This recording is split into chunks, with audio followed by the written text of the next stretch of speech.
بسم اللہ الرحمن الرحیم۔ السلام علیکم۔ قرآن مجید کا اثر ایک عجیب واقعہ۔ ایک ہندو گھرانے کے اسلام لانے کا ایک عجیب واقعہ ہے۔ ایک جوان کا تعلق ہندو گھرانے سے تھا، اسے کینسر کا مرض ہو گیا تھا۔ ڈاکٹروں نے لا علاج قرار دے کر ہاسپٹل سے گھر بھیج دیا۔ اس کی عمر 40-42 سال تھی۔ وہ گھر آ کر بڑا اداس اور پریشان رہنے لگا۔ اسے رہ کر یہ خیال آتا کہ میں تو بس چند دنوں کے بعد مر جاؤں گا۔ ایک دن اس کی بیوی اس کے پاس بیٹھی تھی، وہ اس کے ساتھ محبت بھری باتیں کر رہا تھا۔ اس دوران وہ کہنے لگا، اب تو میں اور آپ جدا ہو جائیں گے، کیونکہ اب میری صحت بحال ہونے کا کوئی چانس نہیں ہے۔ بیوی نے کہا، اگر آپ میرے ساتھ ایک وعدہ کریں کہ میں جو بھی کہوں گی آپ میری بات مانیں گے، تو اس شرط پر میں آپ کو ایک چیز پلاتی ہوں، آپ بالکل صحت مند ہو جائیں گے۔ جب اس نے جواب دیا، جب ہاسپٹل میں میرے علاج کے لیے دوائیاں نہیں تو آپ کے پاس کون سی چیز آ گئی؟ وہ کہنے لگی، کیا آپ کو مجھ سے محبت ہے؟ اس نے کہا، جی ہاں، بہت محبت ہے۔ بیوی نے کہا، اگر آپ کو مجھ سے واقعی محبت ہے تو پھر وعدہ کرو، آپ بالکل ٹھیک ہو جائیں گے، پھر ہم اکٹھے لمبی زندگی گزاریں گے۔ بس آپ وعدہ کریں کہ جو بات میں کہوں گی آپ ضرور مانیں گے۔ اس نے کہا، میں تو آپ کی باتیں ویسے بھی مانتا ہوں۔ پہلے زمانے میں تو جانوروں کو رسی ڈال کر پیچھے لے کر چلتے تھے، لیکن آج کل کے نوجوان ایسے سدھائے ہوئے ہیں کہ ویسے ہی پیچھے چل رہے ہوتے ہیں۔ خیر، میاں نے وعدہ کر لیا کہ آپ جو بھی بات کہیں گے میں مانوں گا۔ اس کے بعد اس کی بیوی اس کے پاس کرسی ڈال کر بیٹھ گئی۔ اس نے اپنے پاس سے ایک جگ میں پانی رکھ لیا۔ وہ کچھ پڑھ کر اس پر پھونکتی رہی۔ جب وہ فارغ ہوئی تو اس نے میاں کو اس میں سے کچھ پانی دیا۔ پھر جب بھی اس کو پیاس محسوس ہوتی تو وہ اس جگ میں سے پانی پلا دیتی۔ اللہ کی شان دیکھیے کہ اس نے ابھی کچھ ہی دن وہ پانی پیا تھا کہ وہ اپنے آپ کو صحت مند محسوس کرنے لگا۔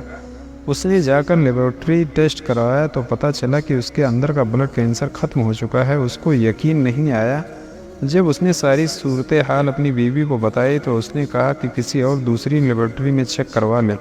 لہذا دوسری لیبارٹری میں چلا گیا۔ وہاں سے بھی یہ رپورٹ ملی کہ بلڈ کینسر ختم ہو چکا ہے۔ وہ بڑا حیران ہوا۔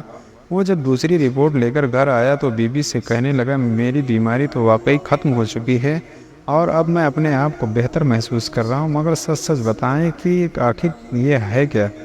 بیوی نے کہا، پہلے تو آپ وعدہ پورا کریں جو آپ نے وعدہ کیا تھا، پھر بتاؤں گی۔ اس نے کہا، ٹھیک ہے، آپ جو بھی بات کہیں گی میں پورا کروں گا۔ وہ کہنے لگی، آپ میرے ساتھ کلمہ پڑھ کر مسلمان بن جائیں۔ جب اس کی بیوی نے یہ کہا تو ہندو جوان حیران رہ گیا۔ وہ اس کے چہرے کی طرف غور سے دیکھ کر بولا، آپ کیا کہہ رہی ہیں؟ بیوی نے کہا، میں آپ کی بیوی ہوں، آپ کو صحت مل چکی ہے، آپ نے مجھ سے وعدہ کیا ہوا ہے، لہذا اب آپ اپنا وعدہ نبھائیں اور کلمہ پڑھ کر مسلمان ہو جائیں۔ اس نے کہا، میں تو یہ تصور بھی نہیں کر سکتا تھا کہ آپ مجھ سے یہ کہیں گی۔ بیوی نے کہا، جی آپ کی بات بالکل ٹھیک ہے، لیکن آپ جو کہہ دیا ہے وہ پورا کریں۔ اس نے پوچھا، کیا آپ مسلمان ہیں؟ بیوی کہنے لگی، ہاں میں مسلمان ہوں۔ اس نے کہا کہ تمہارا باپ تو اتنا پکا ہندو ہے، وہ تو اوروں کو بھی ہندو بناتا ہے، اگر اس کے بارے میں آپ کو پتہ چل گیا تو آپ کا گلا کاٹ دے گا۔ تم ایسے گھر کی لڑکی ہو، پھر تم کیسے مسلمان بن گئی؟ بیوی نے کہا، یہ لمبی کہانی ہے، پھر سناؤں گی، آپ پہلے کلمہ پڑھیں اور مسلمان ہو جائیں۔ میاں اب اچھی طرح قابو میں آ چکا تھا، اس لیے اسے کلمہ پڑھنا ہی پڑا۔ الحمدللہ وہ مسلمان بن گیا۔ اس کے بعد اس نے بیوی سے کہا کہ اب بتاؤ کہ اصل میں معاملہ کیا ہوا تھا۔ اب اس نے اسے ایک کہانی سنائی۔ بیوی نے کہا کہ جب میں چھوٹی عمر میں اسکول میں پڑھتی تھی، اس وقت میری کلاس میں ایک مسلمان لڑکی بھی تھی، وہ میری سہیلی بن گئی۔ وہ ہمارے پڑوس میں رہتی تھی۔ میں شام کے وقت اس کے گھر کھیلنے کے لیے جاتی تھی۔ اس کی والدہ مسلمان بچوں کو قرآن مجید پڑھاتی تھی۔ میری سہیلی بھی اپنی والدہ سے قرآن مجید پڑھتی تھی۔ کیونکہ وہ میری سہیلی تھی، اس لیے جب وہ اپنا سبق یاد کرتی تو میں بھی اس کے پاس بیٹھ جاتی۔ میں بھی ذہین تھی، اسے بھی سبق یاد ہو جاتا اور مجھے بھی اس کا سبق یاد ہو جاتا۔ جب وہ امی کو سناتی تو میں بھی ان سے کہتی کہ خالہ میں بھی سناتی ہوں۔ اس طرح وہ مجھ سے بھی سبق سن لیتی تھی۔ جب خالہ نے کچھ دنوں میں میرا شوق دیکھا تو انہوں نے مجھے مشورہ دیا کہ بیٹی تم روزانہ ہی تو آتی ہو، تم بھی اس کے ساتھ ساتھ روزانہ یاد کرتی رہو۔ کیونکہ میری کلاس فیلو تھی، اس لیے میں نے کہا، جی ٹھیک ہے۔ جب میں نے یہ کہا تو خالہ کہنے لگی، بیٹی یہ کسی کو بتانا مت۔ میں نے کہا، جی میں کسی کو نہیں بتاؤں گی۔ اس طرح میں 2 سال تک ان کے گھر جاتی رہی اور سبق پڑھتی رہی۔ جس طرح ان کی بیٹی نے ناظرہ قرآن پاک مکمل کیا، اسی طرح میں نے بھی اس کے ساتھ قرآن پاک مکمل کر لیا۔ میں نے جب قرآن پاک مکمل پڑھ لیا تو میں نے خالہ سے کہا، باقی بچے تو گھر میں پڑھتے ہیں لیکن میں تو گھر میں نہیں پڑھ سکتی۔ انہوں نے کہا کہ قرآن مجید میں علم نصرہ ہے ایک صورت ہے، یہ صورت پڑھ کر اگر کسی مریض پر دم کر دے تو یہ پانی پر دم کر کے اسے پلا دے تو اس کو صحت مل جاتی ہے۔ یہ عمل مجھے کسی بزرگ نے بتایا تھا، اب یہی عمل میں آپ کو بتا رہی ہوں، اسے یاد رکھنا، یہ کبھی نہ کبھی تیرے کام آئے گا۔ وہ مجھ سے اس قسم کی باتیں سناتی رہتی تھی۔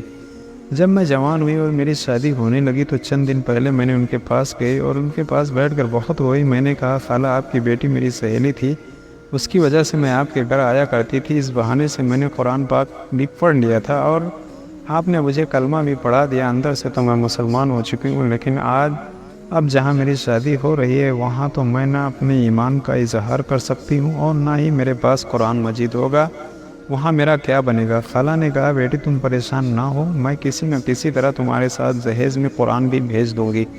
میں نے کہا یہ تو بہت ہی عجیب بات ہے، چنانچہ خالہ نے میری والدہ کو پیغام بھیجوایا کہ آپ کی بیٹی میری بیٹی کی سہیلی ہے، میری بیٹی اسے ہدیے کے طور پر جہیز میں کچھ کپڑے دینا چاہتی ہے، اگر اجازت ہو تو میں بھی کپڑے بنوا دوں۔ میرے ماں باپ کے وہم و گمان میں بھی یہ بات نہیں آ سکتی تھی، انہوں نے سوچا کہ یہ دونوں پرائمری اسکول سے لے کر کالج تک کلاس فیلو اور آپس میں محبت بھی رکھتی ہے، اس لیے انہوں نے اجازت دے دی کہ ٹھیک ہے آپ بھی کچھ جوڑے بنوا دیں۔ لہٰذا انہوں نے جواب میں بھیجا کہ وہ کو دہیز میں 7 جوڑے بنوا کر دیں گے۔ اس کے خالہ نے میرے لیے بہت قیمتی جوڑے بنوائے، انہوں نے کپڑوں کو بہت ہی خوبصورت طریقے سے گفٹ پیک کروایا اور ان کے بیچ میں قرآن مجید بھی گفٹ پیک کر کے ہمارے گھر پہنچا دیا، اور ساتھ ہی یہ بھی کہا کہ ہم نے اس کے کپڑے گفٹ پیک کیے ہیں، آپ اسے یہاں اپنے گھر نہ کھولنا بلکہ آپ کی بیٹی اپنے نئے گھر جا کر کھولے گی تاکہ اس کا خاوند بھی دیکھ کر خوش ہو۔ میرے ماں باپ کو ان کی یہ بات بہت اچھی لگی، لہٰذا انہوں نے کہا کہ یہ گفٹ پیک واقعی بہت خوبصورت ہے، بہتر یہی ہوگا کہ دلہن اسے اپنے گھر پر جا کر ہی کھولے۔ میں جب آپ کے گھر آئی تو میں نے سب سے پہلے کام کیا کہ جس کمرے میں میری رہائش تھی میں نے کلام پاک نکال کر کہیں چھپا دیا، جب آپ روزانہ دفتر چلے جاتے تو میں پیچھے قرآن پاک کھول کر پڑھ لیتی، اور جب آپ کے واپس آنے کا وقت قریب ہوتا تو میں اچھی طرح چھپا کر رکھ دیتی تاکہ آپ اس کو دیکھ نہ لیں۔ زندگی کے اتنے سال میں نے اپنا ایمان چھپائے رکھا، آخر آپ بیمار ہو گئے اور دوائیوں نے کام نہ کیا۔ میرے دل میں پکا یقین تھا کہ جہاں دوائیاں کام نہیں آتی وہاں اللہ کا کلام کام آ جاتا ہے۔ اس بیان کو اپنے دوستوں اور جاننے والوں کو شیئر کریں تاکہ دوسروں کو بھی آپ کی ذات و مال سے فائدہ ہو اور یہ آپ کے لیے صدقہ جاریہ بھی ہو جائے۔ کیا پتہ اللہ تعالیٰ کو ہماری یہ عادہ پسند آ جائے اور جنت میں جانے والوں میں شمار کر دے۔ اللہ تعالیٰ ہمیں علم سیکھنے اور اسے دوسروں تک پہنچانے کی توفیق عطا فرمائے، آمین۔ خدا حافظ، وآخر دعوانا الحمدللہ رب العالمین۔